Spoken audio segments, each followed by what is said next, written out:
Hi అండి అందరికీ, నేను మీ శాంతిని. టీ టైమ్ స్నాక్స్ అని చెప్పచ్చు, టైం పాస్ స్నాక్స్ అని చెప్పచ్చు.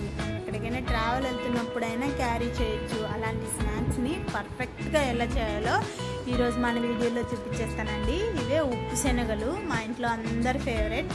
దానికోసం అయితే ఒక కప్పు నిండా శనగలు తీసేసుకొని ఒక హాఫ్ కప్పు ఇంకో గిన్నెలోకి సపరేట్ చేసేసుకోండి. మనం ఈ శనగల్ని నానబెట్టాల్సిన అవసరం లేదండి, అలాగే ఎండబెట్టాల్సిన అవసరం కూడా లేదు.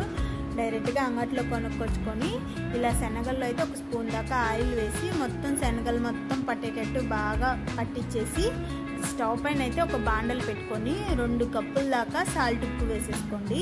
మనకి సాల్ట్ ఉప్పు అనేది బాగా వేడవ్వాలండి. మనకి కొంచెం చల్లగా ఉన్న ఈ ఉప్పు శనగలు అనేది సరిగ్గా పేలవు, గట్టిగా ఉండిపోతాయి.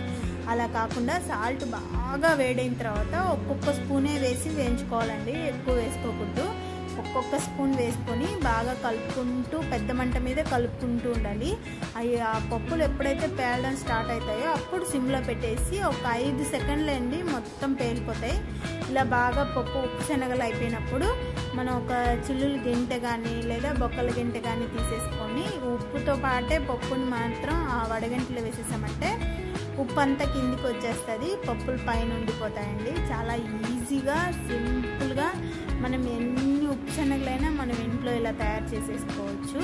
అవి తీసేసిన తర్వాత వెంటనే వేయద్దు, ఉప్పు మళ్ళీ ఒక 2 నిమిషాలు బాగా వేడైన తర్వాతే మళ్ళీ ఇంకొక గంట శనగలు తీసుకొని ఉప్పులో వేసేసి ఉప్పులో వేగేటప్పుడు పెద్ద మంట మీద పెట్టి వేయించుకోవాలి. అలాగే అది ఒక్కొక్కసారి పప్పు పగులుతుంది అనుకున్నప్పుడు సిమ్లో పెట్టేసుకొని వేయించుకుంటే అన్ని పప్పులు ఒక 5 సెకండ్ల కల్లా వేగిపోతాయండి. ఇంకా అలా వెంటనే తీసేసుకొని జల్లీట్లో వేసేసుకోవాలి, లేదంటే ఉప్పు వేడికి ఆ శనగలు మాడిపోతాయి. ఇలా అన్నీ తయారు చేసేసుకోవాలండి. ఇంకొక టిప్ చెప్తాను. ఇలా అన్నీ వేగిపోయిన తర్వాత గంటని ప్లేట్లో పెట్టేసుకొని దాంట్లోనే మన ఉప్పు శనగలు ఉప్పు మొత్తం వేసేసామంటే ఉప్పు అంతా కిందికి దిగిపోయి పప్పులు చాలా ఈజీగా మనకి పైనే ఉండిపోతాయి. చాలా టేస్టీగా ఉంటాయండి. మా అమ్మమ్మకి టీవీ చూస్తూ ఉప్పు శనగలు తినడం అంటే చాలా ఇష్టం. అలాగే మా పిల్లల స్నాక్స్ బాక్స్ కూడా చాలా బాగా ఉపయోగపడతాయి.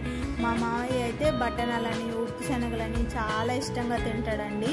ఇంకా అందుకని ఈరోజు మా ఇంట్లో చేస్తూ అలాగే మీకు కూడా ఉపయోగపడుతుంది కదా ఈ ఉప్పు శనగలు చేయడం అనేసి మీకు కూడా చూపిస్తున్నాను. మీరు ఖచ్చితంగా ట్రై చేయండి. వీడియో నచ్చితే లైక్ చేయండి, అలాగే మన ఛానల్ని సబ్స్క్రైబ్ చేసుకోండి.